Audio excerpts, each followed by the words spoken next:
Regresamos a Argumentos. Gracias a todos los que están en sintonía de este espacio a través de la señal de Globovisión. Mirar en lo que nos une, más allá de cuáles son nuestras diferencias, un mensaje importante y cómo la religión y los líderes religiosos pueden apoyar en esto. Por ejemplo, entre el cristianismo, el catolicismo y el judaísmo. Señor Miguel Truzman, ¿cuáles serían esas principales ideas que nos unen? Sabemos que tenemos pues una historia bíblica en común, pero es importante también decir cuáles son esas diferencias para que nuestra audiencia pueda, digamos, comprenderlo, porque es un tema también muy interesante, y en qué momento empiezan esas diferencias. Bueno, claro, bueno, la diferencia fundamental, bueno, primero, la religión judía ya nace, digamos, con el patriarca Abraham, cuando hace ese pacto con Dios, que va a sacrificar a su hijo Isaac, y se va de la tierra de Ur a la tierra que prometida, ¿no? Que es Israel, ¿no? Y viene entonces todo esto del tema de la esclavitud del pueblo judío en Egipto por siglos, y esa travesía de 40 años para llegar a Israel, y toda la historia bíblica, ¿no? De los reyes, que lo comentábamos aquí en El Negro,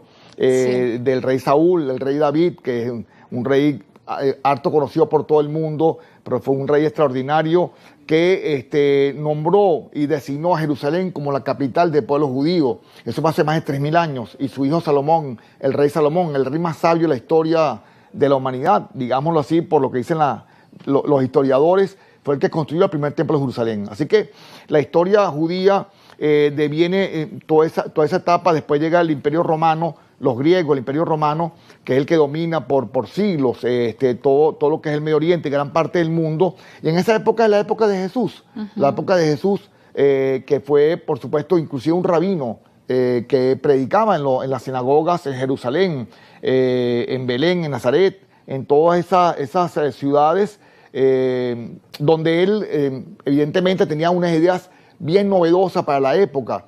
Jesús fue enjuiciado por el Imperio Romano, como todos sabemos, y fue crucificado, porque la crucifixión era uno de los elementos más normales en esa época para los romanos, supuestamente los criminales, los crucificaban. Así que todo el tema de la crucifixión y la muerte de Jesús deviene de un juicio y de una manera de ver las cosas por parte del Imperio Romano. Inclusive, se le pone en la cruz de Jesús, pone INRI, que es Jesús, el rey de los judíos. O sea, porque también veía al emperador como un peligro para el imperio, la fuerza que venía arraigando y trayendo Jesús a su feligreses, el mensaje que daba Jesús. Eso para el Imperio Romano lo veía como realmente algo que pudiera ser peligroso para la estabilidad del Imperio Romano. Pero evidentemente que, como consecuencia, como dije anteriormente, de que ya en el siglo IV, cuando Constantino designa al cristianismo como la religión oficial del Imperio Romano, entonces tienen que de alguna forma deslastrarse, tienen que dejar atrás el judaísmo. ¿Y cómo lo hacen? Bueno, achacándole la muerte de Jesús, el deicidio. Y ese deicidio por 1500 años fue un prejuicio terrible para el pueblo judío, el pueblo deicida. Y que a través de Nostra Aetate, pues, hubo una reunión larga, ¿no? Donde lograron pues establecer allí unas bases y acuerdos para volver a unir y para hacer, digamos, las paces, ¿no? De este roce quizá que había entre ambas religiones por mucho tiempo. Por siglos de siglos. Y recuérdate también la Inquisición, la Santa Inquisición, ¿no? Que fue de la Iglesia Católica, fue terrible esos juicios que tenían finales bastante lamentables, ¿no? Sí. Por siglos, ¿no? Aquí en Venezuela también llegó la Inquisición.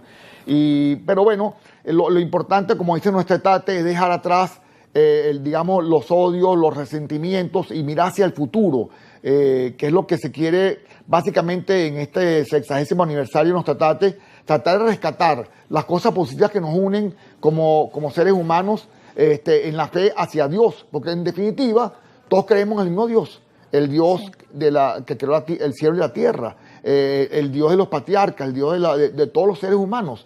Todos somos vistos ante Dios de la misma forma y manera. El tema es tratar de vivir una vida en función de los valores, digamos, supremos que el ser humano, que de acuerdo a la religión judía, transversaliza lo que es el Tikkun Olam, que es mejorar el mundo. ¿Para qué vinimos acá, Rosa? ¿Para qué vinimos al mundo?